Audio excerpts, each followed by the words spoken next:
papoter sur pourquoi tu n'arrives pas à te connecter à tes cristaux. D'ailleurs, je tenais à remercier plusieurs de mes abonnés qui m'ont inspiré à faire cette vidéo qui a pris son temps, je dois l'admettre.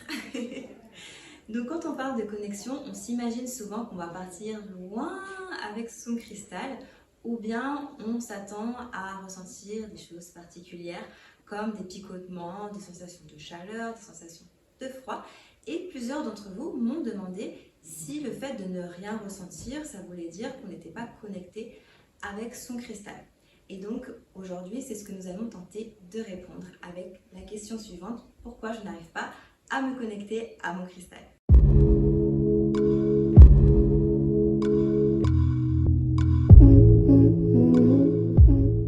La première raison qui fait que tu n'arrives pas à te connecter avec ton cristal, eh bien c'est ton mental. Un mental qui est suractivé par des pensées va créer une forme de barrière avec ta capacité de te connecter avec ton cristal. D'ailleurs, quand je suis en consultation, je demande souvent de réaliser des méditations, ça peut être des méditations guidées, pour justement aider l'esprit à lâcher prise et pouvoir se connecter avec plus de liberté, plus de tranquillité avec son cristal. Donc vérifie que ton mental n'est pas suractivé quand tu essayes de t'approprier l'énergie d'un cristal, ou du moins quand tu essayes de te connecter à ton cristal. La deuxième raison qui fait que tu vas avoir du mal à te connecter à ton cristal ou que tu ne vas pas du tout arriver à te connecter à ton cristal, eh bien ce sont tes attentes. Plus les attentes vont être démesurées et disproportionnées, plus ça va générer des émotions dites négatives. Donc je parle d'émotions, ça peut être aussi des sentiments. Et donc là, on va retrouver la colère, la frustration, l'insatisfaction. Finalement, on va plus s'attarder sur le résultat que le fait de simplement se connecter à son cristal et du coup d'être plutôt dans le ressenti. Je tenais à préciser qu'une attente démesurée passe par le biais d'une demande que l'on va effectuer à son cristal. Cette demande peut s'avérer être disproportionnée quant au champ d'action et possibilités que le cristal peut réaliser. Les cristaux peuvent effectivement travailler sur nos différents domaines de vie et également sur des plans subtils.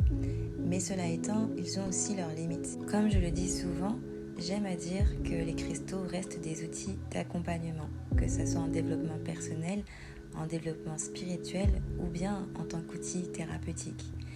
Et on ne peut pas leur demander d'agir à notre place. En revanche, ils peuvent nous aider à comprendre qui nous sommes, à comprendre nos peurs, nos blocages, à avoir des prises de conscience sur nos comportements, nos agissements. Et c'est ainsi qu'on peut justement avancer, évoluer sur des problématiques, par exemple en relation avec l'abondance. La troisième raison qui fait que tu n'arrives pas à te connecter à ton cristal, eh bien, c'est le manque de pratique. Et oui, c'est pas forcément en une fois, en deux fois, en trois fois qu'on va pouvoir créer ou surtout ressentir une connexion avec le cristal. Parce que chaque personne est différente et du coup, ton corps va appréhender un cristal d'une manière différente que celui de ton voisin ou de ta voisine. Donc c'est vraiment important de laisser le temps faire et de réitérer, de réessayer plusieurs fois son approche avec son cristal pour justement comprendre comment notre corps fonctionne quand un cristal est déposé sur lui et voir justement les différentes interactions, les différentes réactions que cela peut provoquer. En termes de réaction, comme j'ai dit dans ma présentation, il se peut que tu peux ressentir des sensations de chaleur, des sensations de froid, des picotements. Mais comme je t'ai dit aussi, chaque personne est différente. En accompagnement, j'ai des personnes qui me disent toujours, à l'heure actuelle, qu'elles ne ressentent pas forcément des choses particulières. Par contre, elles vont me parler d'émotions. Tu vois, chaque personne va interagir avec son cristal de manière différente. Donc, certaines personnes, ça sera plus en relation avec les émotions, les sentiments. D'autres personnes, ça sera plus des réactions un peu physiologiques. Donc ça peut être des sensations de froid, chaleur, picotement. D'autres personnes, ça va plus être de l'ordre du lâcher prise. Par exemple, ce sont des personnes qui vont être très tendues et quand elles vont poser le cristal sur elles, elles vont ressentir comme quelque chose qui les amène à une forme de tranquillité, de sérénité. Pour d'autres personnes, ça va être plus le fait de vouloir justement bouger le corps. Donc, comme je dis, chacun son corps et du coup, chacun sa réaction et sa connexion avec son cristal. Donc, si tu ne ressens rien de particulier avec ton cristal, ça ne veut pas forcément dire que la connexion n'est pas établie. C'est surtout une question de perception et d'analyse par rapport à tes sens, ce que tu perçois avec tes sens. Quatrième raison qui fait que tu n'arrives pas à te connecter à ton cristal. Alors cette raison-là, on va dire qu'elle est un peu plus spécifique, mais cela étant, je tenais quand même à en parler parce que j'en entends peu parler et du coup je me suis dit que ça pouvait être intéressant de l'aborder ici dans cette vidéo. Mais la quatrième raison qui fait que tu n'arrives pas à te connecter à ton cristal, eh bien c'est tout simplement les traumatismes.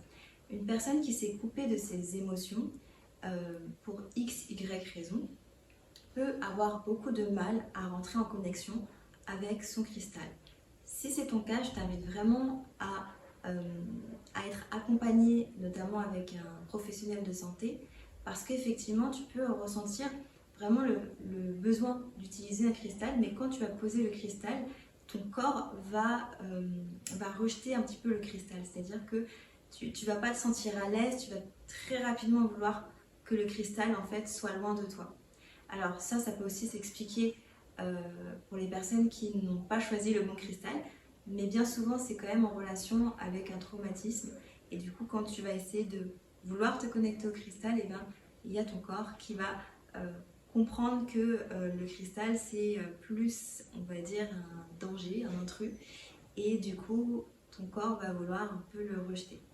Donc ça peut arriver, et donc si c'est ton cas, fais-toi accompagner par un professionnel de santé, psychologue ou une personne qui sera habilitée à justement t'aider à te reconnecter avec ton corps et tes émotions. La cinquième raison qui va faire que tu n'arrives pas à te connecter à ton cristal, eh bien ça peut être un environnement pollué. Alors pollué par exemple des ondes électromagnétiques, ce qui t'empêche de te concentrer et d'avoir du calme dans ton esprit au moment où tu vas vouloir justement te connecter à ton cristal. Ça peut être aussi simplement le fait que ton environnement ne dégage pas une énergie de tranquillité, de sérénité. Et là, pareillement, tu vas avoir du mal à vouloir te connecter à ton cristal. En effet, un lieu de vie qui est chargé en meubles, bibelots, objets de toutes sortes, ou bien tout simplement les personnes qui se trouvent dans ton environnement et qui ne coïncident pas, qui ne correspondent pas à ton énergie, peuvent impacter ton esprit et donc ta capacité à te connecter à un cristal. La sixième raison qui fait que tu n'arrives pas à te connecter à ton cristal, eh bien c'est le mauvais choix de ton cristal. Et oui, ça peut arriver. Quand on débute en lithothérapie, souvent il est conseillé de se connecter à son intuition. Mais force est constater que bien souvent on se connecte à notre mental. On va se poser 10 milliards de questions pour choisir un cristal et finalement on ne va pas faire confiance à nos ressentis, à notre intuition. Et donc le fait de se connecter à son mental, on va peut-être plus choisir un cristal en fonction de ses propriétés et non en fonction de ce qu'on a besoin dans le moment présent. Et oui, parce qu'en utilisant notre mental, on recherche plutôt la cause apparente. Lorsqu'on utilise son intuition, son ressenti, on va plutôt se connecter à la cause profonde qui est la résultante d'un déséquilibre. Donc je t'invite aussi à méditer là-dessus, sur comment tu as choisi ton cristal, parce que effectivement, en fonction de si tu l'as choisi avec ton mental ou si tu l'as choisi avec ton intuition, eh bien, il va y avoir une différence. Ce qui n'est pas une mauvaise chose en soi, puisque, comme je le dis souvent en consultation, ce n'est pas parce qu'on fait le mauvais choix d'un cristal qu'il ne pourra pas nous servir après. N'oublie pas que nous sommes toujours évolution, que notre état d'âme change, que nos émotions sont aussi très variés et changeants. Donc tout ça va faire que de toute manière, si tu ne ressens pas de connexion avec ton cristal, tu peux tout simplement le poser et utiliser un autre cristal, essayer avec d'autres cristaux pour justement approfondir ta connexion. Pour l'heure, cette vidéo est terminée. J'espère qu'elle t'aura plu. N'hésite pas à me dire en commentaire si toi tu utilises les cristaux, si tu arrives à te connecter avec. Et je te dis à la semaine prochaine pour une autre vidéo. Ciao! Alors, je vais essayer de me connecter. Toi aussi tu te connectes avec ton frère? Vas-y, connecte-toi. Moi, oui, petit chien.